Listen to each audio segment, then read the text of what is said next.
Hey there, everybody. Welcome to our morning edition of Big Brother 22 All-Stars Live Feed Spoilers. Look, it's Coco Vanderwolf. Hello. She's here she's apparently talking. She's going to try to make everyone feel better. She's going to distract us from the fact that this has been a very predictable season of the show. If only you, Coco, could change the events of Big Brother 22. I can do anything. Okay, see, this is where we are now, everyone. We are all at the point where we are using the dog as conversation. That's right. But if you guys want to wear something cool like this shirt with the dog on it, you can check out the store. We have a link for that in the description. Also, yeah, we have This Is Us. It is finally back, guys. It will be back on Tuesday night. It is 2 hours. We will be here with a video, so we hope that you come and watch the show with us. We love this show, and we've been waiting a long time for it to come back. maybe it will make me more happy and less emotional. Oh, wait, no, it's This Is Us. I'm going to continue to be emotional like I am right now at the end of this HoH. All right, let's talk about this HoH, because let me tell you, this has been a weekend. So Cody has won the second HoH, to the surprise of no one. Yeah. We've also just kind of we thought Friday night, oh, we're playing Exploding Kittens. There's some pictures up at our Instagram, Matt and Jess TV. But it ended there. Then the weekend started to go really bad. Our cat got really sick. I got some weird fraud letter in the mail from Chase, but not really Chase. That wasted a whole bunch of my time. My favorite store, Le Chateau, this shirt is like 20 years old. Look how great condition this is still. Shut down all their stores yesterday. And they still haven't announced the Mass Effect remaster. That's right. Yeah, we will pile that on. That's clearly the most important thing out of all of those, not. No, and Cody has won, as I mentioned at the beginning. You guys know I'm an Enzo fan. I'm on the Enzo train. Mostly what I wanted was, I think that Cody deserves to win this season. I do. I'm an Enzo person that wants Enzo to win, but the person who deserves it is Cody. I just wanted to see Cody have a little bit of adversity where he was not the person who got to choose who he was bringing. I wanted that he was steamrolled all the way to the very end, and then it's Nicole and Enzo, and he has to sweat it out a little bit so that when he gets his win, it feels much more like he earned it and it's worth it. This is where I am with this season. It's not that I dislike Cody or I think that Cody is, a terrible human being or anything, because I don't. He seems like a nice enough guy. And he's played a good game. He's played a very, very good game. He's played an excellent game, I would go as far as to say. He's dominated socially, strategically. He's won competitions. Yeah, there's some people, Kevin, who are a little bit salty about him at the jury house at the moment. Yeah, but Kevin's not going to stop him from winning. He is going to win this. No, the guy deserves to win. It's just, this has been my thing with Big Brother 22 from the get-go, is that yes, I have disliked seasons more than this. Season 15, full of people I loathe. Season 19, bad. But it's like, if you would have told me night one of this season that Cody and Nicole are more than likely going to be the final two, I would have been like, yeah, that sounds right.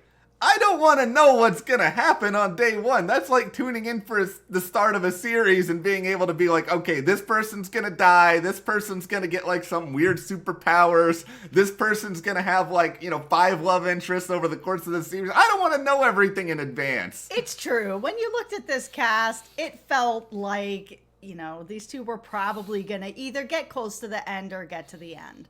I am well aware that I picked Kevin to win the game, so, maybe some of my pre-game ideas were a little off. Maybe I just wanted to live in a world where Cody and Nicole did not just steamroll or make it to the end. I don't think Nicole really steamrolled, but... No, she did not, but Cody did, and he has played at a really good game.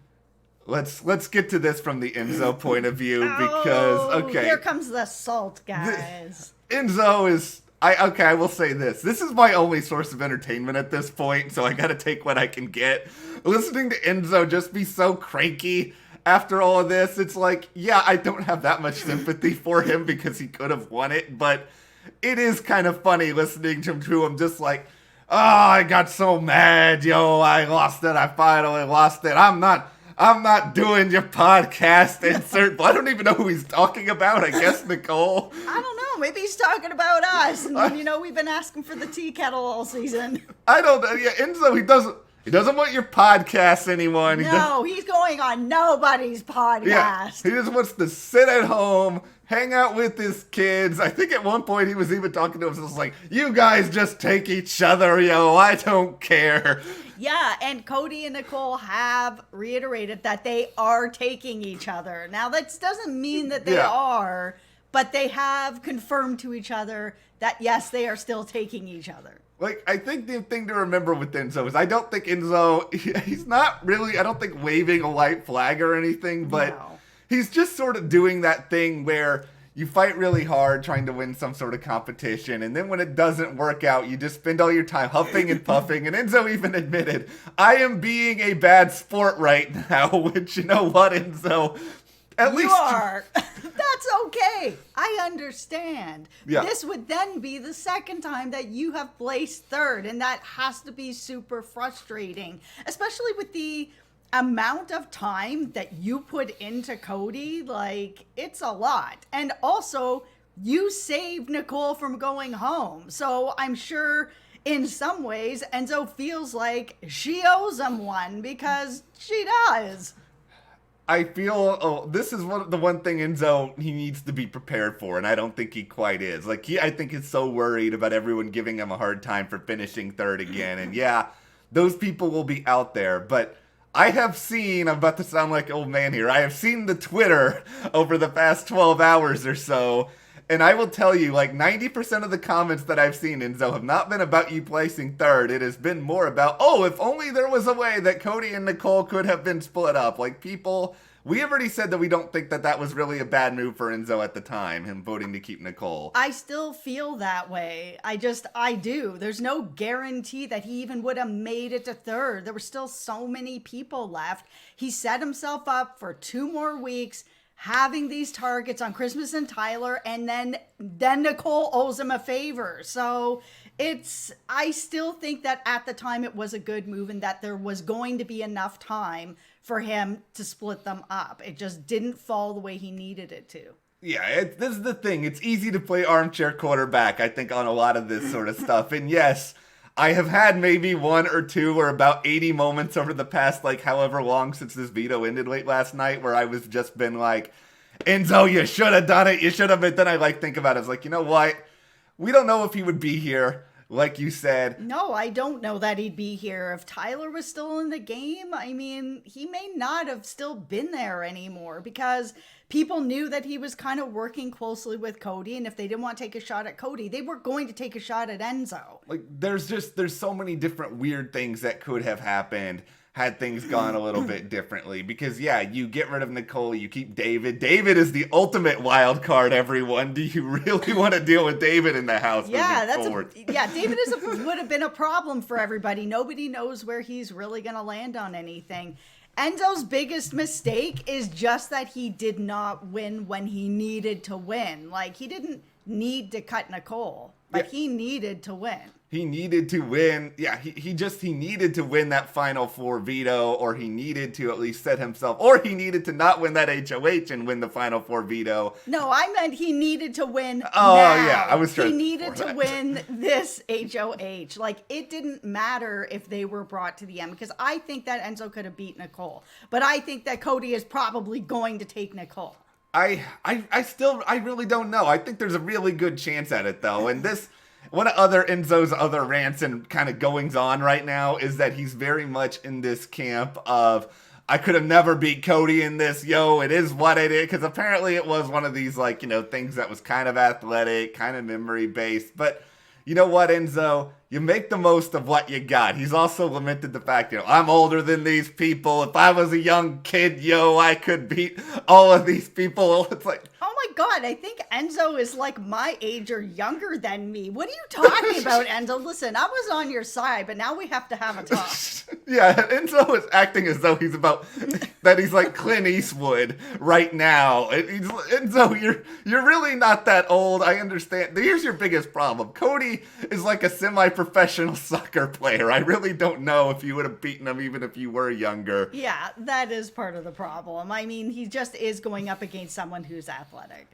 Okay, I will say this is actually my personal favorite thing that Enzo has done in his salty state. Even more than, I'm not doing your podcast, yo, that's it, no podcast. That was really funny, but so ridiculous. He's already in this spot of like, yo, I gotta come up with a question if these two are the final two, yo, and he's just sort of like, all right, here's my question. Cody, if you had won final HoH, would you have taken me, yo? And then Cody says, yeah, and he's like, all right, here's my vote, yo. So this is what he's already sort of thinking about, is he's just thinking Nicole's gonna win, he's gonna get screwed over, and he's gonna make up some BS question to ask Cody so he can vote for Cody. That would be a very interesting question if he actually says yes sitting next to Nicole, because they are still friends outside of this game. Their families are friends. Like, if he says, yes, I would have taken you, that's a lifetime of grief in that friendship. There's a part of me that kind of wants this to happen now. At this point, that's what I think. I think that Cody's not going to really answer that, and he's going to soccer dance his way around that, and then we're not going to get what we want, because we've gotten squadouche of what we want this season. All I wanted at this point was just Enzo to win the second HoH. I have gotten 0 things I wanted all season. That's never happened. I kind of want more of the soccer dance now. That's kind of what I'm wanting. But yeah, there we go. See, I did not know there was a soccer dance. I don't know. Once again, it's early, guys. It's early. We have already talked to ourselves as Coco Vanderwolf. We have now done a soccer dance. We had a long night. Our cat is sick. But also, we have this sort of situation. Enzo, I think he does still think there's a chance that Cody will take him to the end. Like, I don't think he's totally resigned to his fate there. He also thinks that Nicole, if she takes Cody, is completely and totally insane. Yeah. Yeah. Like, that's kind of like of course, go figure sort of response. Like, what else is there? Yes, they should both just take Enzo. They should. This is the thing. We got to get more, I think, of a monologue or two from Nicole at this point to figure out exactly for sure what she wants, because we've seen it on the show that she is envisioning herself as the winner. Yep. Not the winner, the two-time winner. That is what the biggest problem she's going to face is the other two, Cody and Enzo. They are fighting for a win. They've never won. They don't have the money. They're fighting for an equal win. The same thing that everybody in this game is playing for. She is playing for a 2-time win. She is not playing for a win. She's playing for twice the money and the first title of 2-time winner. She has not played that game. She has played a good game, but it is not a 2-time winner game. She was able to be protected so far into this game. That's not playing. And I do think, and I also just think, it's just the situation with Nicole where she was set up so well entering this season, and I'm not sitting here tinfoil hatting it, or maybe I'm a little salty. Who are you? Okay, maybe I don't know, but it is sort of like she entered this game with Cody, who she was friends with outside the game, Danny, who she was friends with outside the game, Ian, who she was friends with outside the game. Yep. It was just, this season was set up really, really well, and yeah, it was kind of set up fairly well for Cody, but he's been dominant throughout, and I can't fault him for like anything like that under the sun. We will see where this rest of this week goes. We know where it's going. Listen, now I'm salty. Hey, Enzo's getting third. He's getting screwed. Enzo needs to have that $50,000 at least. I don't know if he's going to get it. Probably not. But the thing is just that there wasn't a lot of Friday's episode that really merits a lot of conversation, unless you guys want to hear about David almost burning down the house again. But that moment at the end with Enzo sort of talking about how he wanted to win and shout his father's name, he was emotional. I think he was upset that he got so emotional in the DR after saying that, and it's like, it got me emotional. And yeah, Enzo has not played a perfect game from start to finish. Yes, he has frustrated me with his big move hyping and then pulling out the rug from under, but I wanted that moment for him. Like, I legitimately did. I did as well. And I feel like for the most part, there aren't a lot of us Enzo people out there because you're right. The Twitter has some people on there that are not interested in Big Move Enzo, who didn't miss the mark on not getting Nicole out weeks back. You know where we stand. I wonder if Enzo actually had won this season, how extra pissed off most of the fandom would be, where they would be like, well, that's the season. That makes sense. Enzo's the winner. Yeah, that's right. Enzo's the winner. I'll put that out there. There's still 5 days. I will say this. I think there are maybe more Enzo fans than Nicole fans, maybe, but now I say this watching the Nicole army's coming. Oh, God. Well, hard hats. Oh, I'm not putting on her hat. I didn't say that. See, all right. We're going to go and live in our... I have hung you out to dry. I am going to go off in my hard hat and hide in a bunker for a little while and deal with our hysteria over the past 24 hours. But what do you guys think about Cody winning part 2 of the final HoH? Do you think there is a universe at all that Enzo can still win this game? I'm having a kind of hard time seeing it, but... Are you shocked that Cody won? Oh, my goodness. Let us know. Nobody's watching anymore. Okay, anyway, if you guys do like this video, subscribe, give us a like, support us further, check those links to the store, our Patreon, and we'll see you here next time.